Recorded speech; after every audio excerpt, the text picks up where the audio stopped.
महापुरुषों ने कहा कि विषयों का उपभोग करो, फिर योग्य समय आ जाए तो उनको छोड़ दो, और छोड़ने में भी आनंद आना चाहिए। जब एक बार आपको आदत पड़ जाएगी तो फिर पता चलेगा कि जो आनंद छोड़ने में है वो पकड़ के रखने में नहीं है। गिद्ध वृत्ति मत रखो, बुद्ध वृत्ति रखो।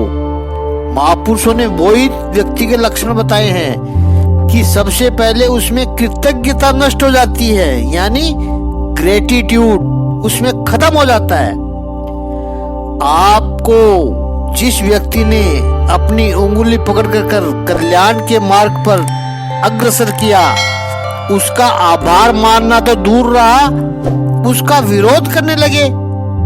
अरे आप उसके एहसानों को कैसे भूल सकते हैं? दूसरा, उसका विवेक नष्ट हो जाता है, और जो विवेक भ्रष्ट होता है वो एक के बाद दूसरी तीसरी स्टेप चूकते जाता है, वो नीचे ही गिरता जाता है। स्वार्थी जो होता है, ऐसा व्यक्ति ऊपर चढ़ने के लिए लोगों के कंधों का सहारा लेता है, वो ऊपर तो टिक ही नहीं सकता है, बीमार व्यक्तित्व है वो। तीसरे लक्षण, जो डेल्यूटेड पीपल होते हैं, अधः पतन की ओर जाने वाले पीपल होते हैं, वो संसार की माया में ही खुश रहकर टेम्परेरी अचीवमेंट सुख में इतने व्यस्त हो जाते हैं कि लॉन्ग टर्म ब्लिस उससे वो चूक जाते हैं। उनकी सारी अचीवमेंट मीनिंगलेस हो जाती है, व्यर्थ हो जाती है। इसलिए भगवान यहाँ स्पष्ट कहते हैं कि इस मोह के कारण मुझे संसार के लोग पहचान नहीं पाते हैं। ठीक है प्रभु, ये तो हम समझ गए कि डिल्यूजन के कारण हम आपको नहीं पहचान पाते हैं, लेकिन फिर प्रभु इससे बचे कैसे? तब भगवान कहते हैं कि अगले 14 श्लोक का चिंतन तो कर, उससे तुझे पता चलेगा कि इस त्रिगुणात्मिका प्रकृति से कैसे बचा जा सकता है।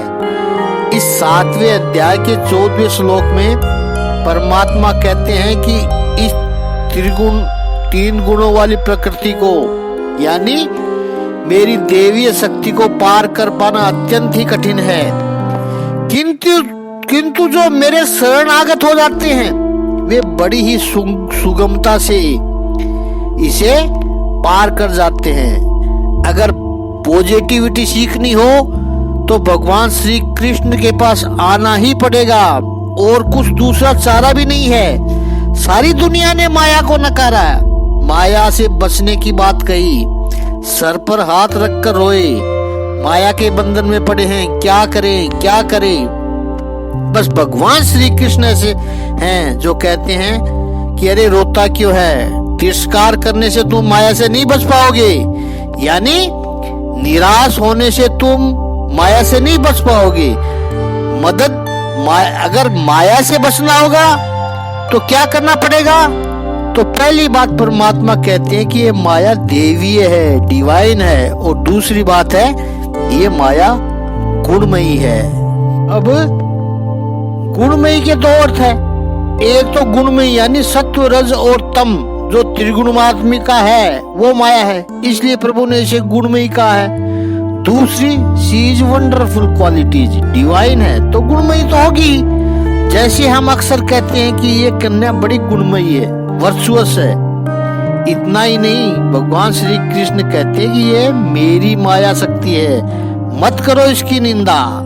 आगे का चिंतन कल करेंगे। यही ज्ञान विस्तृत देखना है, सुनना है तो मेन वीडियो नंबर 284 में देखें।